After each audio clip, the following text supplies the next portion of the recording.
9 రాత్రుల పాటు నాకు ఎన్ని సినిమాలు చూపించాలో అన్ని సినిమాలు చూపిస్తారా.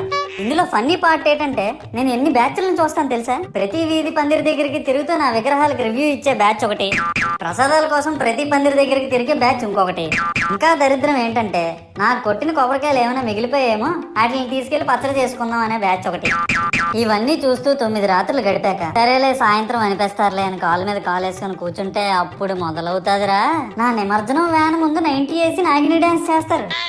అంటే నాకు అర్థం కాదు, 9 రోజులు వాళ్ళతో కలిసి ఉన్నానని నన్ను కూడా వాళ్ళ ఫ్రెండ్ లా ట్రీట్ చేస్తారా ఏంటి? అబ్బా అబ్బా అబ్బా అబ్బా, మునిగినంత వరకు మనశ్శాంతి ఉండదురా బాబు నాకు.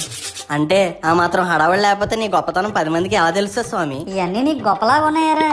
ఇప్పుడు 100-200 అడుగులు నా విగ్రహాన్ని తయారు చేస్తారు. నేను స్టడీగా నించుంటున్నాను కాబట్టి నాతో సెల్ఫీలు దిగుతున్నారు. అదే నేను రింగ్ రోడ్ లో నడిచాను అనుకో పరిస్థితి ఏట్రా. చూడు మహేష్, పిడికిడంత పసుపు ముద్దలో నేనున్నానని భావించి మనస్ఫూర్తి